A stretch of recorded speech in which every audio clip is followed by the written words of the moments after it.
The world is divided into 4 spheres, each sphere divided among continents and nations. Nations are divided by borders and interests. These interests divide the news. We examine the impact of these divisions on people and power. This is Imaginary Lines.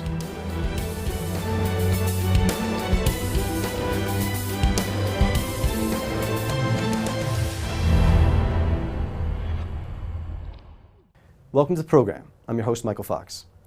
Last week, workers around the United States protested in 500 cities and struck in 270 cities around the country to demand a $15-hour minimum wage. The organizing is part of the larger Fight for 15 campaign, which has galvanized labor in recent years and is organizing low-wage workers across diverse sectors of the economy.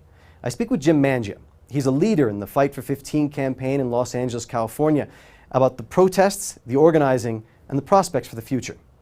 But first, we go to Colombia, where a recent report is shining light on the ongoing paramilitary violence across the country.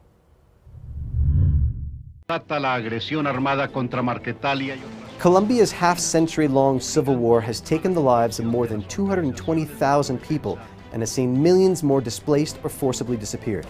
If you regularly watch the events of this war unfold in the media, it might be easy to conclude that guerrilla groups such as the FARC and the ELN have been the main instigators of this violence, or that fighting has been contained between the Colombian military and the guerrilla rebels alone.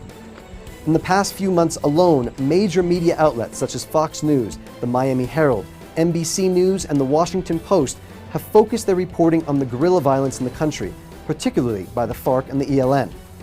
More than once over the last 6 months, the Miami Herald directly stated that guerrilla violence is to blame for hampering the country's peace process, which has been ongoing between the government and the FARC since 2012. But these reports have consistently neglected one of the major players in this war: paramilitary groups.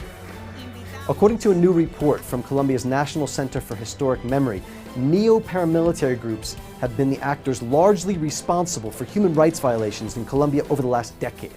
In fact, these groups were responsible for more bloodshed in 2008, 2009, and 2010, even though they were technically demobilized in 2006. The report also highlights that paramilitary membership doubled in the years leading up to this supposed demobilization. According to the report, neo-paramilitary forces continue to operate in at least 200 municipalities in the country, and they've maintained a strong network of alliances regionally, nationally, and internationally.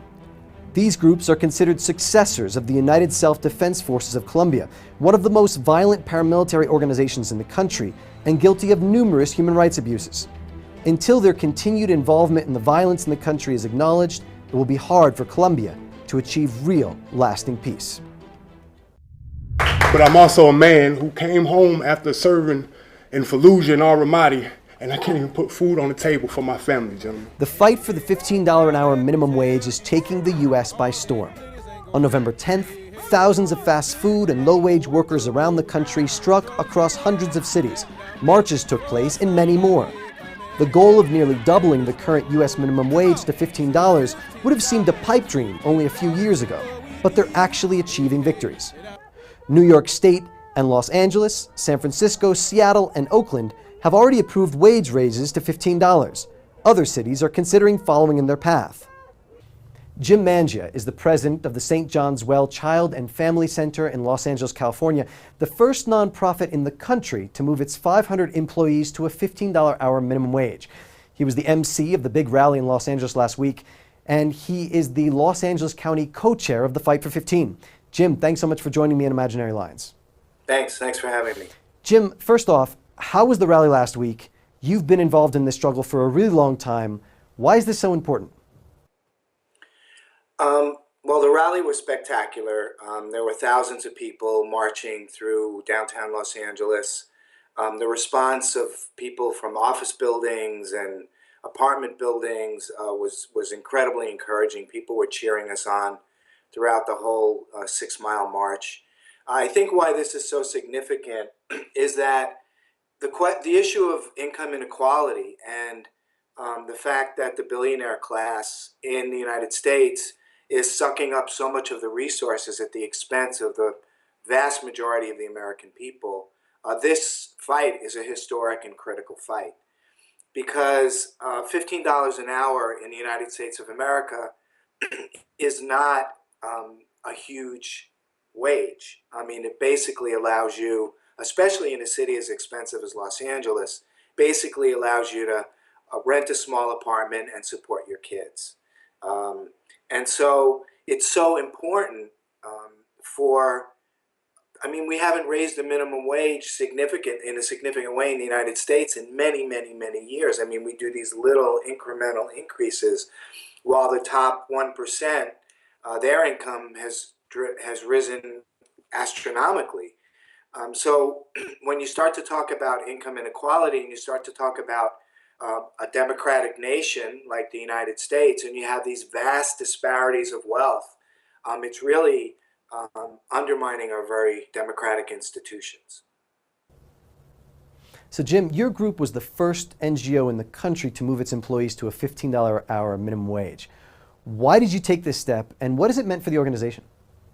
Well, I think that we wanted to be out front in making it clear that we believe, especially we're a healthcare organization, so we provide medical, dental, behavioral health, case management, care coordination, pharmaceutical, free services to hundreds of thousands of folks who live below the federal poverty level in South Los Angeles, and which is the largest area of contiguous poverty in the United States of America. So we provide that service, and we felt that how could we be an anti-poverty organization and be paying poverty wages? Up with a plan, because it's obviously an expense, so it raised our expenses by about $1 million a year.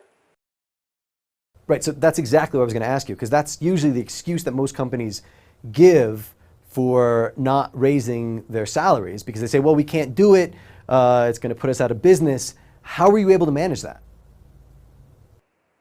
Well, yes, it's true that your expenses go up, but your sick days go down, your employee turnover rate goes down. I mean, we don't have anyone calling out sick because people are moralized. They feel appreciated.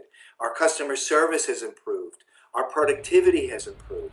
So there's so many things that it gives you so much flexibility to not only reduce your turnover, which is very expensive, not only to reduce the sick days that are used because you have a moralized workforce, but you're providing better care and better service. And that brings in revenue in and of itself. So if a nonprofit organization like St. John's could do it, every business could do it. The fact is, 15 is just the bottom level that you need to survive in the United States these days. And this movement is very important because obviously, as you know, we're coming up on presidential elections in the United States. We're coming up on congressional and Senate elections. And this has got to be the defining issue of the 2016 campaign because income inequality and the fact that most working class families cannot afford to survive because of how low the minimum wage is has got to be the defining issue of this campaign and of the country at this point. Jim, what's your take on the news coverage? I've been fascinated by the amount of it across every news agency, but I wanted to get your analysis and also what's being left out. Well, you know, it's interesting because I think everyone is especially folks in the media, really are beginning to realize the impact that income inequality is having on the country and on the body politic and on the character of our nation.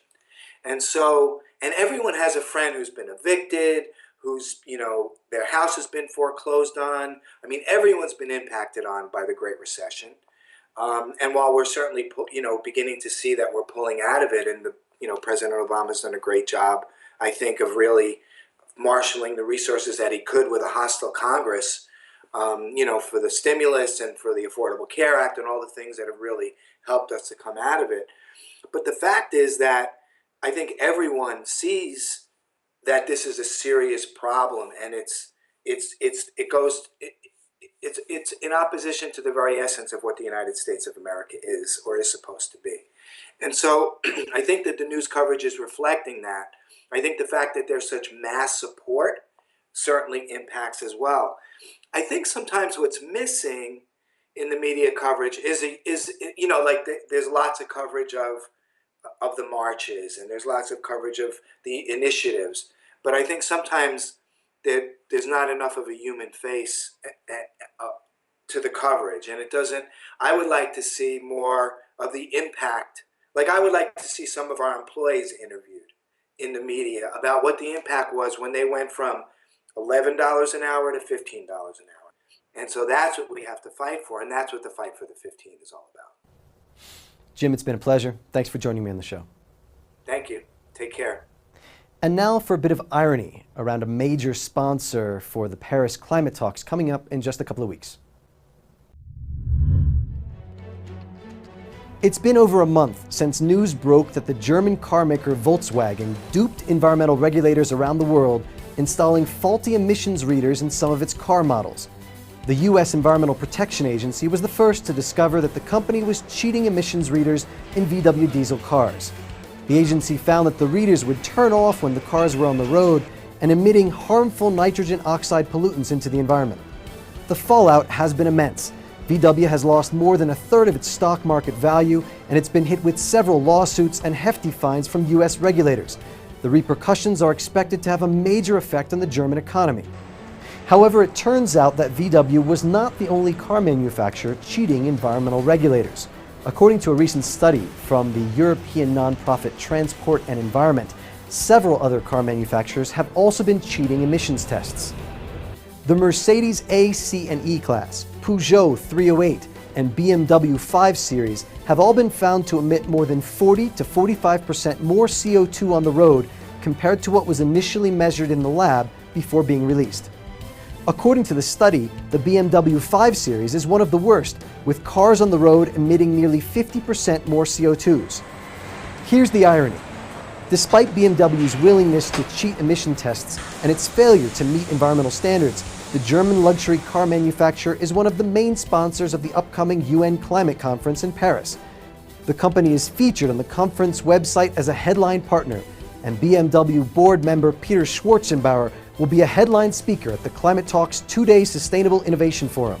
What does this say about our ability to tackle the climate crisis if those who are not willing to play by the existing environmental rules are being headlined at the most important climate talks this year? And that's it for today's program. Thanks for watching. I'm your host, Michael Fox. Please join me next week.